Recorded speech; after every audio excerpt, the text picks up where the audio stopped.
আল্লাহ রাব্বুল আলামিন ছাড়া এই কবর থেকে তোমাকে বাঁচাইবার কোনো ক্ষমতা নাই। এই কবর থেকে বাঁচতে হইলে তুমি দুনিয়া থেকে তোমাকে আমার আলের মুমিনা আমালিন কাশাজারু বিল সামারি আলের মুমিনা আমাকে সম্পর্কে পেশ হও, যত আলেম হও, যদি তোমার কাছে যদি আমল যদি না থাকে তাইলে তুমি লক্ষ বছর ছেড়ে বসতে পারবে না। আমল যদি তোমার কাছে না থাকে তুমি লক্ষ বছর ছেড়ে বসতে পারবে না। তুমি যত বড় ইমানদার হও, তুমি যত বড় মুসলমান হও, মুসলিম হও, তাতেও কোনো কাজ হবে না।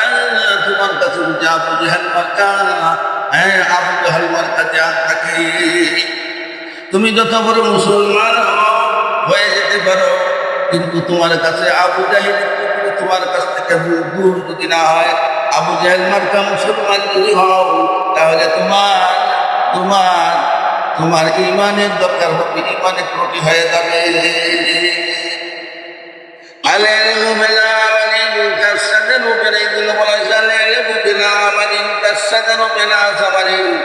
ওই গাছের কোনো মূল্য নেই যে গাছের কাছে কোনো ফল নেই, এমন গাছের কোনো মূল্য নেই যে গাছের কোনো ফল নেই, এমন আলেমের কোনো মূল্য নেই তার কাছে আমল নেই।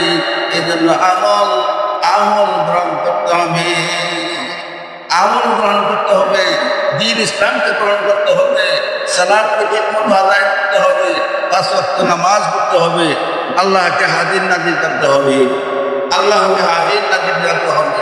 আমরা এখানে বসে আছি, আল্লাহ রাব্বুল আলামিন আমাদেরকে দেখতেছে, এই সমস্ত জ্ঞান ধারণা থাকতে হবে। কাজেই সুস্থতাই মানুষের জীবনের অন্যান্য, সুস্থতাই মানুষের জীবনের অন্যান্য নিয়ামত। মানুষ যখন অসুস্থ হয়ে যায় তখন সে বুঝতে পারে সুস্থ থাকলে কি অবস্থা, কি শরীরটা কি করত। আমি যখন সুস্থ ছিলাম আমার শরীরটা কিরকম ছিল, আমি যখন অসুস্থ হয়ে গেছি তখন আমার শরীরটা কেমন হয়ে গেল। আল্লাহ যে সুস্থ রাখছে, সুস্থ রাখাটা তো আল্লাহর নিয়ামত। আল্লাহ আমাকে অসুস্থ করে দিয়েছেন, এই অসুস্থর মধ্যে সুস্থতার কথা ভাবতে হবে। অসুস্থ করে দিয়েছেন, সেই সুস্থতার কথা ভাবতে হবে। আমার যখন দন্ত ছিল তখন আমার কাছে কিরকম ছিল, মনে ছিল কিরকম। যখন আমার কাছে দাঁত নাই তখন তো আমি বুঝতে পারি আমার কাছে দাঁত না থাকার কারণে, আমার দাঁত না থাকার কারণে কি হইল। আমার যখন পাকা চুল, পাকার কাঁচা চুল ছিল তখন পাকা হয়ে গেল, তখন তো আমার বুঝতে হবে আমার কেন এই পাকা কাঁচা চুল কেন পাকা হয়ে গেল। অর্থাৎ সেবা যাই ভাবেন, যাই বলেন, তাই করেন, কিন্তু অতীত কোনোদিন বর্তমান আসবে না, অতীত কোনোদিন বর্তমান আসবে না। সে যে জোয়ান সমাজ যুবকের সময় যে অবস্থায় ছিলাম আমি আপনি, এরকম ভাবে বয়স বার্ধক্য আসে গেলে ওই রকম আর থাকা যাবে না। সেই জন্য আমাদের জমানা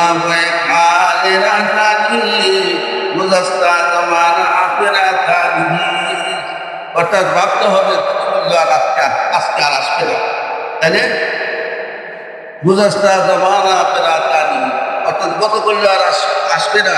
সেই জন্য আমাদেরকে চিন্তা ফিকির করতে হবে, অতীতের কথা চিন্তা ভাবনা করতে হবে। আমাদের সময় চলে যাইতেছে, আমরা সময় চলে দেখতে দেখতে কবরের পারে চলে যেতেছি। আমরা সময় চলে দেখতে দেখতে আমরা কোথায় যেতেছি, আমাদের গাড়ি কোথায় যেতেছে, আমাদের গাড়ি আমরা চলতে চলতে আমরা গাড়ি কবরের দিকে যাচ্ছে।